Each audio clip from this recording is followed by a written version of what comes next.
بسم اللہ الرحمن الرحیم۔ سامعین ناظرین، اسلام دشمن عناصر یا قوتوں نے مستشرقین نے جو فتنے ڈالے ہیں امت مسلمہ میں، ان کی مین نشانی یہ ہے کہ یہ جو گروہ ان کے پیچھے لگ گئے ہوئے ہیں، یہ کیا کرتے ہیں، ہر وہ کام جس میں رسول اللہ صلی اللہ علیہ وآلہ وسلم کی عزت و توقیر، عظمت یا شان کے ریلیٹڈ ہو، اسے معاذ اللہ یہ بدعت کہتے ہیں۔ اسلام کے شروع میں یہود و نصارہ جو ہے اور منافق آپ صلی اللہ علیہ وآلہ وسلم کے خلاف سازشیں کرتے، بڑی حیرت ہوتی ہے کہ اب مسلمان بڑے بڑے مفتی بنے ہوئے ہیں اور وہ کہتے ہیں کہ ہمیں ہر خوشی قبول ہے، ہر خوشی منائی جا سکتی ہے، چاہے اسلام میں رکھ کے منا لو یا اسلام سے نکال کے منا لو، لیکن میلاد مصطفیٰ صلی اللہ علیہ وسلم کی خوشی جو ہے نا، یہ کسی طرح سے بھی جو ہے نا وہ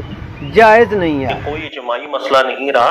جب سے میلاد النبی کی ایک رسم جاری ہوئی ہے 12 ربیع الاول کو ایک مخصوص کر کے دن کو منانے کی، تب سے ہی علماء میں اختلافات چلتے ہوئے آئے ہیں۔ ہاں یہ ضرور ہے کہ ایک بہت بڑا طبقہ علماء کا ایسا تھا یعنی بدعت حسنہ کے درجے میں لے کے جاتا تھا۔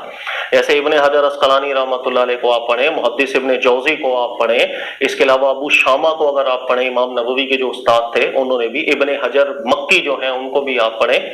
اس کے علاوہ بھی بہت فہرست ہے علماء کرام کی کہ جنہوں نے مصلحت مرسلہ کے زمرے میں اجازت دی تھی اس عمل کی، لیکن ساتھ ہی ساتھ بہت بڑے بڑے علماء اور بہت بڑے بڑے محققین علماء ایسے ہی شروع سے چلتے آ رہے ہیں کہ جو اس کو بدعت بالکل قرار دیتے تھے۔ اور ہمیں کوئی اجازت نہیں کہ ہم دین میں کوئی رسم بنائیں اور اس کو تعبد قرار دیں، تدین قرار دیں، ہماری اجازت ہی نہیں ہے دین میں اپنی طرف سے کسی کام کو مشروع کرنے کی۔ اس میں آپ دیکھیں گے بڑے بڑے علماء، تاج الدین فاقہانی مالکی علماء میں سے یہ داخل ہیں، بالکل بدعت قرار دے کے گئے، کوئی اجازت نہیں انہوں نے دی۔ اس کے علاوہ ابو عبداللہ حفار مالکی رحمۃ اللہ تعالی علیہ بالکل اجازت نہیں دیتے تھے، بلکہ بہت لمبی چوڑی تحقیق کر کے اس کو بدعت قرار دے کر گئے۔ یہ بھی تو کہا جاتا ہے سر، مکہ میں جو ہے، مکہ اور مدینہ میں یہ جلوس نکلا کرتے تھے شروع کے دور میں، پھر وہابیوں نے وہاں پر چونکہ قبضہ کر لیا۔ مکہ کے اندر جلوس نکلتے تھے بالکل، اسی طرح مدینہ منورہ سے متعلق بھی تاریخی کتابوں میں آتا ہے کہ وہاں لوگ جلوس نکالا کرتے ہیں۔ لیکن ابن ضیاء حنفی صاحب ذکر کرتے ہیں، انہوں نے کہا یہ جو جلوسوں کے چکر یہاں پر لگے ہوئے ہیں، مرد اور عورتوں کا اختلاط یہاں پر ہو گیا، مسجد حرم شریف کے اندر ایسا شور شرابہ نعروں کا، کہا کہ اللہ کے گھر کی ایک عزت اور حرمت ہے، ایسے شور شرابہ کرنے کی اجازت نہیں ہے۔ نہیں تو سر یہ مطلقاً جلوس ہی ختم کر دینے چاہیے، یا جلوس کے اندر جو خرافات ہیں اس کو ختم کرنا چاہیے؟ خرافات ختم کر سکتے ہیں تو ابھی تک ہو گئی ہوتی۔ مزارات سے اگر خرافات ختم ہونا پوسیبل ہوتا تو ابھی تک ہو گئی ہوتی۔ آپ دیکھیں مزارات پر خرافات کتنی زیادہ ہو رہی ہیں، بہت ہو رہی ہیں، نشے وہاں چل رہے ہیں، بے حیائیاں وہاں ہو رہی ہیں، دنیا جان کی خرافات۔ اس لیے بہتر یہی ہے کہ ایسے معاملات کو جو ہے نا ایک سخت اقدام اٹھایا جائے کہ جس سے بالکل یہ خرافات ختم ہو جائے۔ اللہ معاف کرے کہ یعنی جیسے نہیں کہتے کہ وہ جڑ سے ختم کرنا ہے میلاد مصطفیٰ صلی اللہ علیہ وسلم کو، یہ مفتی وہ بات کر رہا ہے، یعنی کہہ رہا ہے کہ ایک کام میں غلط چیزیں مکس ہوتی ہیں تو وہ کام ختم کر دو۔ حالانکہ آپ قرآن پاک دیکھیں، جب اللہ تعالیٰ نے شیطان کو نکالا تھا، اپنی بارگاہ سے دھتکارا تھا، رد کیا تھا، تو شیطان نے کیا تھا، کہا تھا کہ مجھے تیرے رب ہونے کی قسم، یعنی اس نے کہا جی ہر سیدھے رستے میں نقب لگا کے بیٹھوں گا۔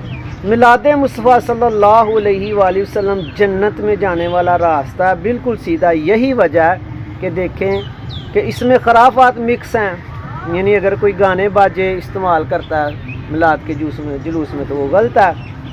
ٹھیک ہے، پہلے کعبے میں منایا جاتا تھا تو کعبے کی ایک عزت و توقیر ہے، اگر اس کو پامال کیا جاتا ہے تو وہ غلط ہے۔ اس مولوی کو چاہیے تھا کہ یہ کہتا کہ یار یہ باتیں نہیں بیچ میں ہونی چاہیے، اور اللہ معاف کرے کتنے عالموں کا نام لے کے تو اس نے بہتان لگایا کہ معاذ اللہ وہ اس کو بدعت کہتے تھے۔ ان میں سے کوئی بھی بدعت نہیں کہتا تھا۔ میلاد کے اندر جو خرافات تھیں ان کو کہا جاتا ہے۔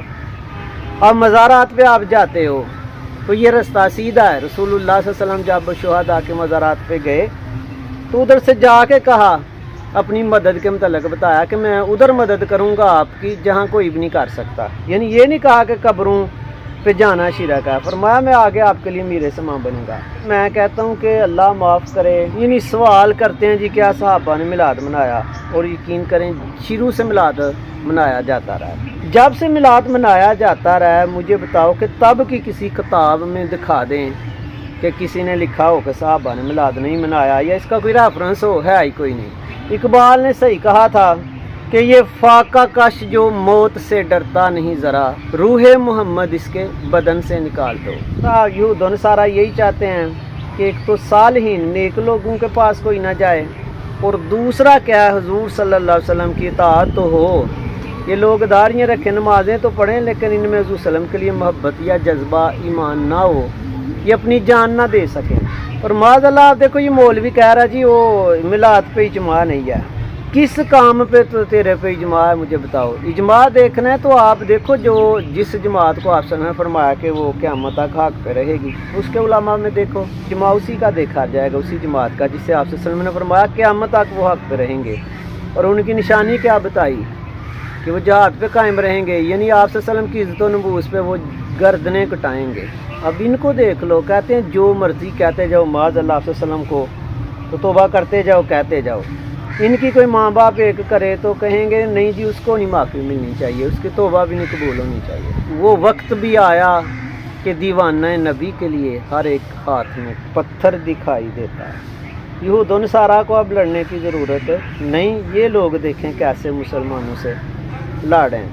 اور میں آپ کو بتاؤں، میں چھوٹا سا تھا، اب تک میں جتنے بھی میلاد مصطفیٰ صلی اللہ علیہ وسلم کے جلوسوں میں شامل ہوا ہوں، میں نے تو ادھر تلاوت قرآن، نعتیں، درود و سلام، آپ صلی اللہ علیہ وسلم کی کا ذکر، آپ صلی اللہ علیہ وسلم کے چرچے، نعرے، آپ صلی اللہ علیہ وسلم کے نام کے، کھانا کھلانا، یہ دیکھا ہے۔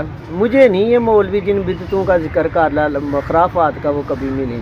اور میں کہتا ہوں کہ سب سے بدبخت وہ شخص ہے جس نے حضور صلی اللہ علیہ وسلم کے میلاد کو بدعت کہا۔ بدعت کہنے کا مطلب ہے کہ اس نے کہا کہ تو جہنم میں چلا جائے گا یہ کام کرے گا، تیری توبہ قبول نہیں ہوگی، تجھ پہ لعنتیں ہوں گی۔ کیا ایسا ہو سکتا ہے؟ اللہ معاف کرے۔